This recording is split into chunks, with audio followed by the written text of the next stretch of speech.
Good evening. Terry here. Monday night.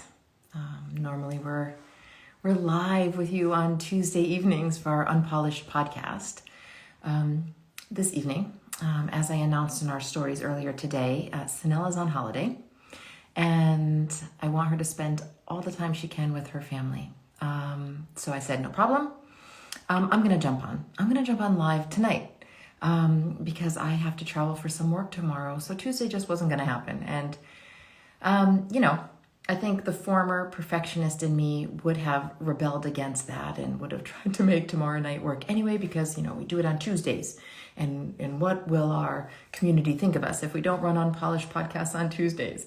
But now, this me, the more enlightened me, realizes that a useful conversation any night of the week is a good conversation. So I'm jumping on, and I don't want it to be too much of a monologue, but I am inviting any of you who have questions about perfectionism, please share them. Hi, Rebecca. Feel free to, send in some questions, and I'm happy to answer them. Where I'm going to start is, by answering the questions that we most often get. So Sanella's been busy sort of behind the scenes for some time now, developing a program for Grounded Parents Group around perfectionism. And despite all we knew about perfectionism before, we are gaining new insights every day, every conversation we have around it. And in doing so, we've been talking to a lot of people and doing some interviews and really learning how perfectionism shows up for other people.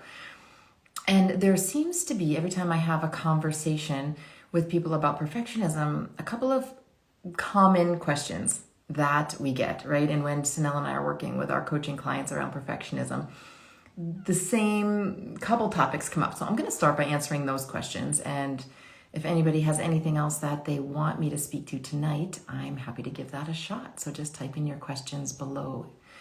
The first thing I want to talk about is and just reference that last week Sanella and I were on together, kicking off this month's topic, April's topic, which is perfectionism. And we jumped on by sharing our personal stories, right, around how perfectionism showed up for each of us. It's in fact one of the first things that we started talking about when we were both on a training program, and we really kind of related to each other around this topic of perfectionism.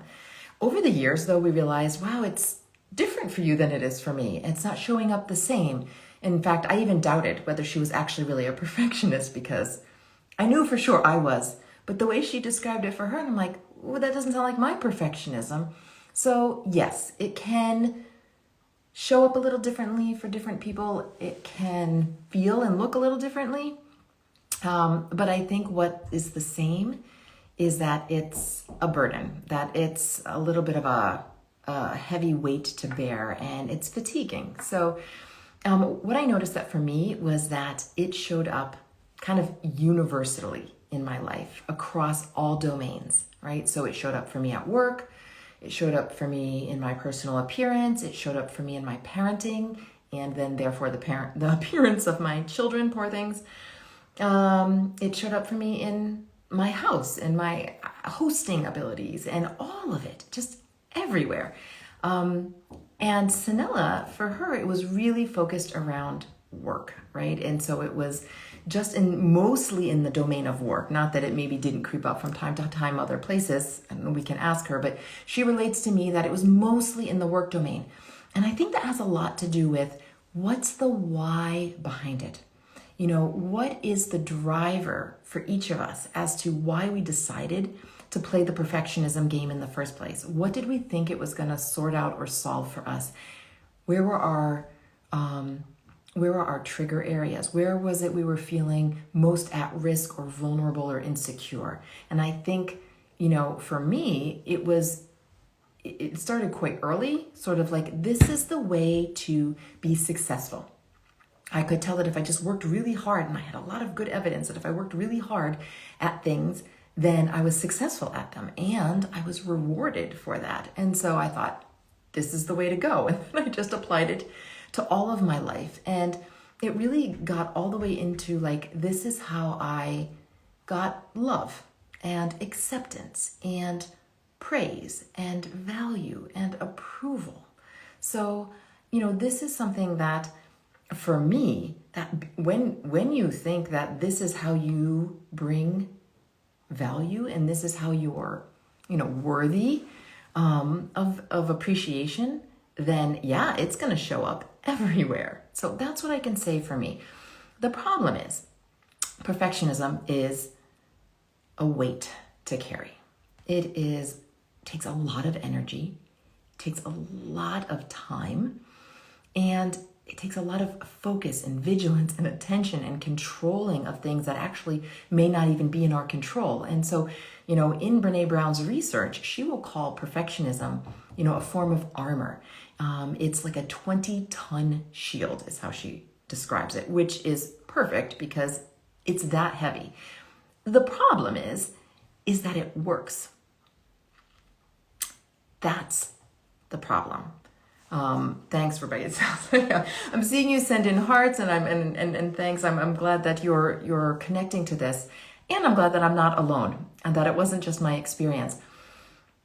I think the fact that it works, the fact that it actually gets you results, and people, reward you for it, especially in work, right? I mean, work environments love a perfectionist because they can take advantage of that.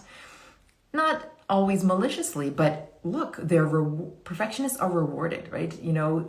Overachievers, people who burn, the midnight oil, stay up late, work on weekends, work nights. They're seen as dedicated, and they're just going to keep giving and giving and giving. And work is going to reward them for that, right? They're going to get the promotion. They're going to be more visible. And this is a problem. This is really where organizations, get caught up. So let me go ahead and answer the first three questions that we have. And the ones I want to answer are, is there ever a good time for perfectionism? Is it ever, useful? Does it always have to be bad? Because, I'm getting some benefit out of it. Could it be useful at sometimes? The second question I want to answer is, how do I know if it's actually perfectionism or if I'm just really committed and dedicated and doing a really good job? And the third question I'm going to answer, save the best for last, how do I overcome it? How do I finally let go of it? Okay, before I dive in, I'm going to check in here. Okay. Okay. So somebody's resonating. It's so true. But then I'd hand things in at the last minute and have to stay up all night. Exactly.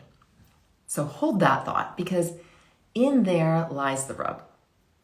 So long as we don't care about staying up late and our only goal is achievement, success, and handing things in and handing it in, thinking that I've done everything I could to make it as perfect as I could, as long as that feels good to us and the staying up late doesn't bother us, we are not going to really feel the need to shift out of perfectionism. Great point. So that actually speaks to the first question, doesn't it? Right? Like, is there ever a time when perfectionism is good? I wouldn't use the words good, or I actually wouldn't use the word bad either, right? It's not good or bad.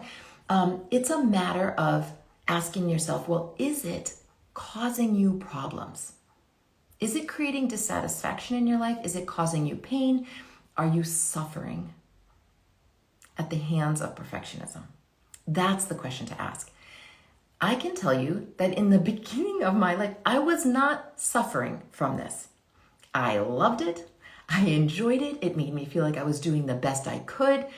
Maybe in the beginning, I was just doing really good work, and then I overdid it over the years.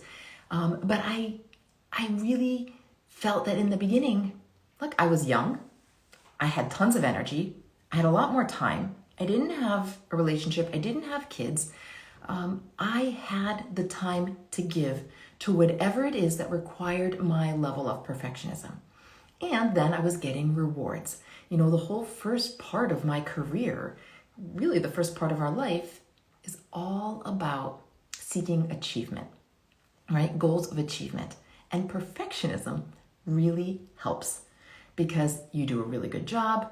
People see you're doing a good job. You get invited to do more jobs. You get invited onto new opportunities for promotions. You can come and sit on the executive committee for this organization. You move up in your professional organization.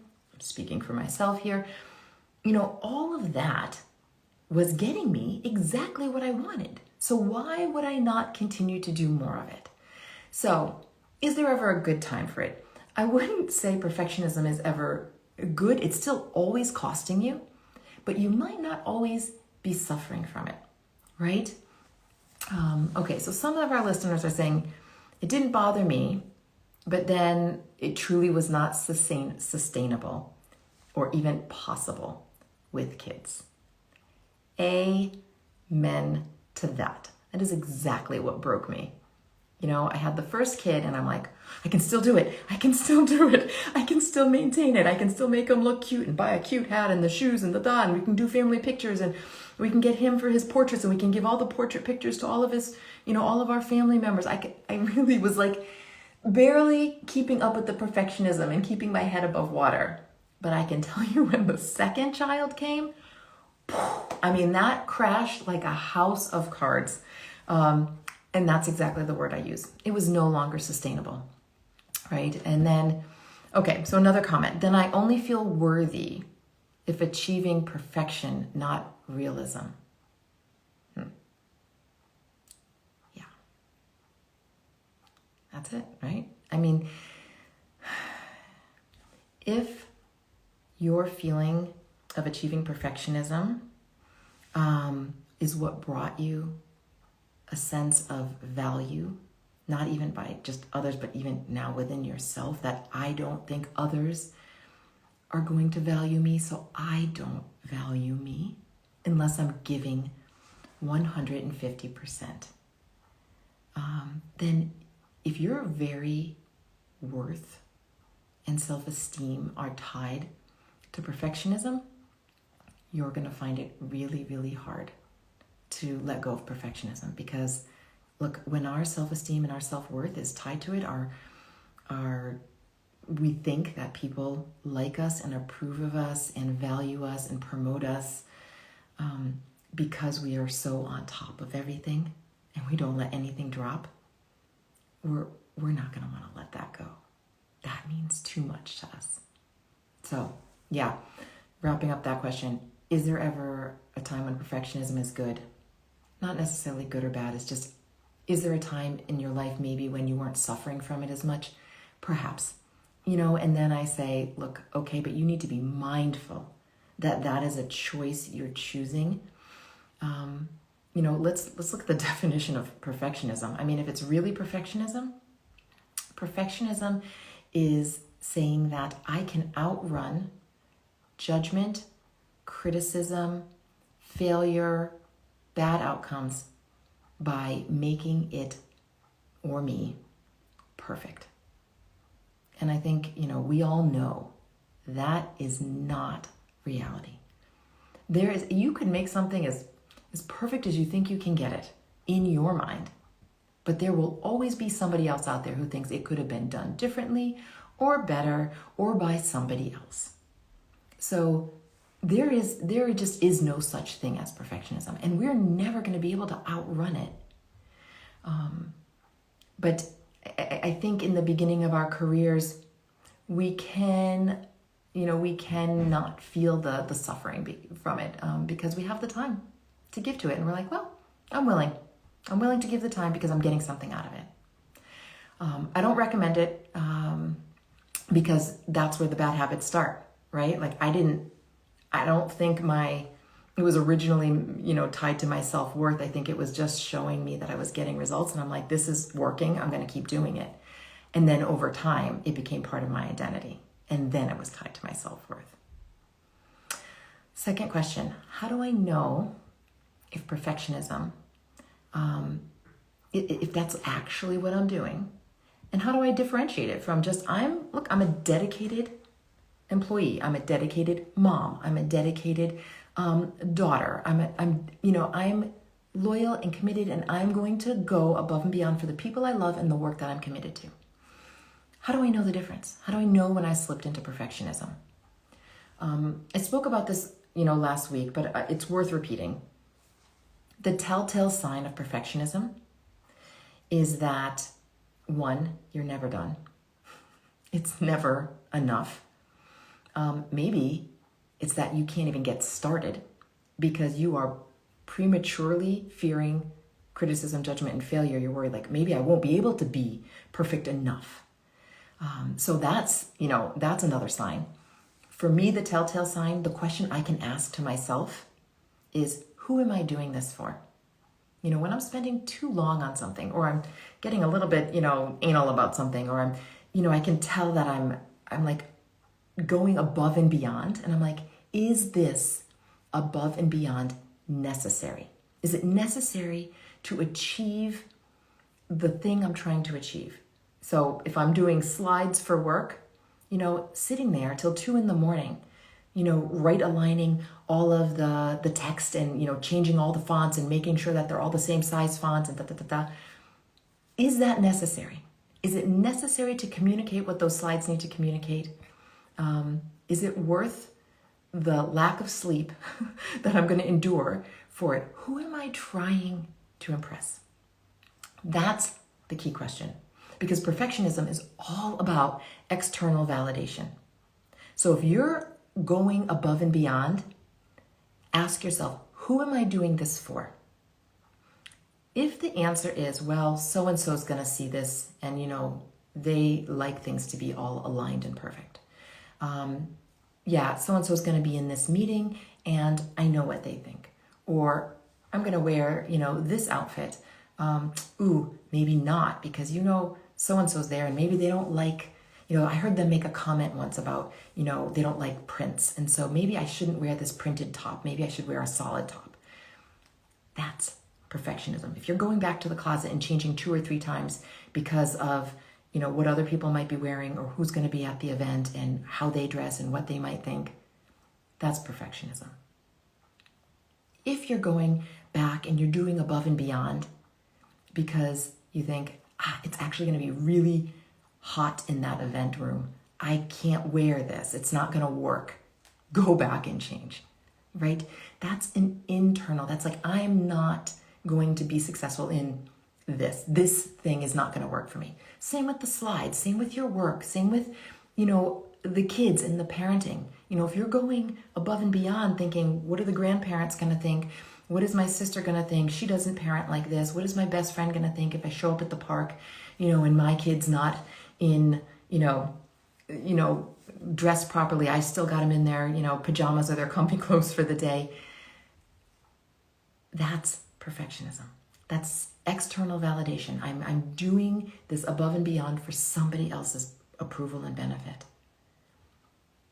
If I'm doing it for my own internal sense of this makes good work, this is going to make the work more understandable, it's going to make the work more valuable, it's going to get our work to the next stage, then yes, it is worth spending the extra time.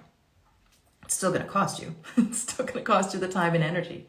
But then that's at least internal validation. It's for the benefit of the work, for the project, something for yourself. Internal validation. It's got my name on it. I want it to be good. Okay. Let me pause. Ask anybody who's listening. Oh, thank you all for joining. Thanks for coming. Hey, kindful mums. That's Gillian, isn't it? Jillian. I'm not sure how we pronounce your name. We've only been communicating back and forth by messages. Hello there. We're talking about perfectionism tonight. Sanella's not with us. She's on holiday. And that's exactly where I want her to be.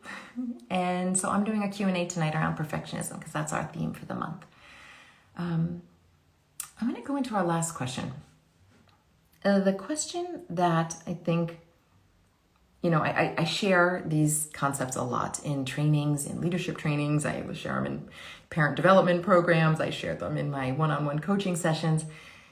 And people are like, okay, I get it. Right. Okay. So good. I can tell when I'm in perfectionism or not. Okay. I get the costs of perfectionism. I'm done. I'm done. I'm definitely suffering. How do I stop? I've been doing this my whole life. And that's a little bit the question and the answer. The answer is what are you practicing? We are always practicing something. We are always practicing something. Oh, quick question coming in. Could I possibly summarize point 2? Oh, somebody had to step out. They want to come back in. Okay, no problem. We're going to come back to how to stop perfectionism. I'm going to step back to question number 2. Thanks for asking. Appreciate the interaction. The second question was, how do I know if it's perfectionism or if I'm actually, giving the right effort for that task? Maybe it needs a lot of hard work. And I'm just what Brene Brown would call healthy striving. What's perfectionism? What's healthy striving? Healthy striving is good. It's healthy. Perfectionism, not. It's armor. It's protecting us. It's trying to outrun that judgment or criticism. So for me, the quick summary is, are you seeking external validation? Who are you doing the extra effort for? If the extra effort is for somebody else's approval, to win somebody else over, if you're going above and beyond to try to get somebody else's approval because you know they're going to see this work, or they're going to see you, or they're going to see your house, and you're worried about what they're going to think, then that's perfectionism. If what you're spending the extra time on is going to get that work to be more valuable, and it's going to make the work, right? It's not going to just get the approval of the senior leaders in the room. It's not going to just get the approval of your in-laws because you've done something a certain way, at the holiday meal.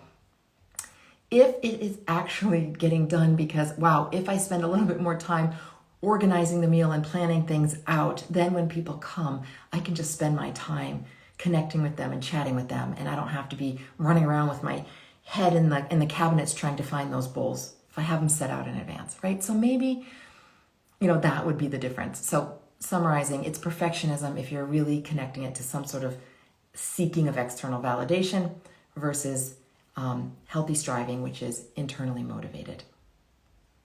Okay, love that, healthy striving, yes. Doing it for you versus somebody else. Yep, and that's exactly the language that Brene Brown would put around that. Okay, so let's go to that third question, which is, how do I let go of perfectionism? For me, I guess it could be a challenge, right? It could take a long time. I have to say that for me, it unraveled really fast. I was able to start letting go of it pretty quickly. However, I think it's only because I was suffering from it for so long. It wasn't like I just started to feel the tension or just started to feel the pressure of it just being a little bit too much. Like, I was suffering. Like I said, I had 2 kids, and by that point, it was not sustainable to keep up the level of attention to detail and completion that I wanted everything at. And so I honestly, the first answer to how do you let go of it is you need a burning platform. What do I mean by that? In coaching, we try to help clients find their burning platform. If you are standing on a platform and it's not hot, there's no fire under you, there's no reason, you're not going to jump off that platform, right? Why would somebody jump off a platform where they're perfectly comfortable and safe? They're not going to. You need to get in touch with the burning platform. Why do you want to let go of the perfectionism? What is it costing you? Okay, so you need to get intimately connected to the cost of acting, behaving, and driving yourself with perfectionism. And then the other side is, of course, your why. What are you jumping to? What is there for you? If you can give up the perfectionism, what's going to be the benefit? What are you going to get out of it, right? And I knew for me that my burning platform was that it was costing me energy. I couldn't sustain it. My why, like what I wanted instead, was that independently, I didn't know that they were connected. I thought they were independent, but somewhere over here on the side, in addition to thinking I wanted to give up perfectionism, I was also over here having conversations with a coach that I was working with, getting my own coaching. And I was saying, look, I'm trying to get deeper, more meaningful connections in my life. I feel like I'm just going through life like a robot. Like I'm having date nights with my husband. I'm going to girls' nights out. I'm, hanging out with the kids during the day. I'm working part-time. So I've got all the boxes ticked and yet feeling unsatisfied. Why is that? Why am I superficial in all of the buckets that are supposed to be fulfilling me? And I realized that perfectionism was getting in the way. I was just ticking these boxes because I knew I should. I wanted to be able to say, yes, I have date nights with my husband, even though we have 2 young kids. I wanted to be able to say, yes, I still go out to girls' nights out and I have the connections with my friends. Of course I enjoyed them. Of course I did. But the fact is, this perfectionism I was kind of hidden. And I remember a friend telling me, Terry, we're such good friends, but sometimes it's hard to get to the fuzzy part of you. And I'm like, the fuzzy part? Yeah, the warm, fuzzy part. You share with us when you're struggling, but, I don't really feel that you're struggling because you always are smiling. I'm like, yeah. I wasn't able to be vulnerable. And this perfectionism was covering up that vulnerability. And it was allowing me to keep an arm's length distance from the emotion of whatever I was struggling with. I would share my struggles with my friends, but it sounded like this. Oh yeah, I'm struggling with this thing. It's so hard. Oh my God, it's making me crazy. You wouldn't believe it. Oh, you too. Yeah, right? It sucks, right? Yeah, but don't worry. This is what I'm going to do. I've got a plan. So here's what I'm thinking. I read this, so I'm going to try that. And I think probably in a couple of months, weeks, probably it'll start to get better, right? So I gave the problem and I gave immediately, but don't worry about me. I've got a solution. So, there was no way people could connect with me. People just don't connect over perfect. Because if I looked like I had all the answers and I had it all together and I looked good, my kids looked good, my house looked good, my work was going well, they would look at that and they would be like, okay. They would know that inside them that they're not perfect. They would know, we all know our own messy inside, right? And when we see somebody who looks like they've got it all together, we're basically looking at them saying, I can't relate. I can't relate to that. I am struggling to keep on top of all this stuff. And this person has just got it all together. And so they might admire us. They might really respect us and appreciate us, maybe even hold us on a pedestal. Truth be told, we probably want to be there. But when we're on a pedestal and somebody else is struggling with their messiness, no connection. No, we're going to miss each other, right? People don't connect over perfect. Exactly. Okay, so overcoming your perfectionism, it's a process. Go through it with somebody. Get yourself a coach. You need somebody to reflect with. It's really, really important that you go back and figure out why you're playing the perfectionism game. What are you engaging in it for? What's it, why did, you might even want to go back all the way to figure out when did this start for me? What is the need that it's solving? And I could go back and figure out okay, mine was the need to be valued and appreciated and loved. I could go all the way back there. And, look, my family of origin story makes sense for that. It just started to all make sense. I'm like, okay, now I see why I started to do this. I see that it was working for me. And now I feel for certain that it is not working for me anymore. And that's my burning platform. I had a burning platform and I'm like, I need to jump because staying here, more of this, more of the same, not okay. And then when I also learned what I could connect with what I was going to get if I did get off of that perfectionism platform, if I did start to deal more with reality and allow myself to be meeting more realistic expectations, that I was going to get a lot more connection, which was exactly what I was seeking in the first place. This is the irony of perfectionism.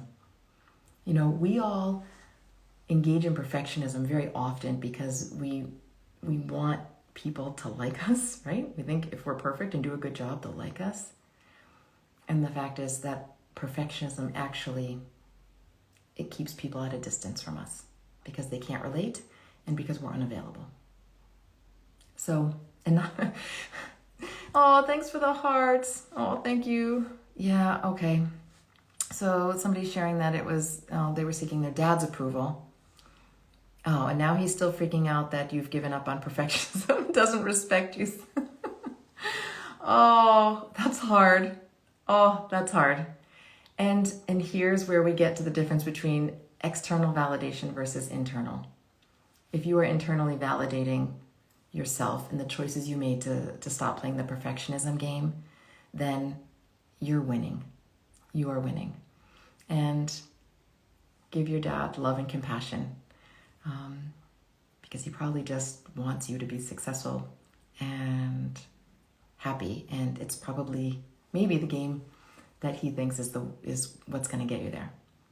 But if you know different, then stick with the internal validation. Amen. Yes. Sanella's not here for me to high five. Wait a minute. Did I see her come in? Sanella, did I see you? Oh, wave to us.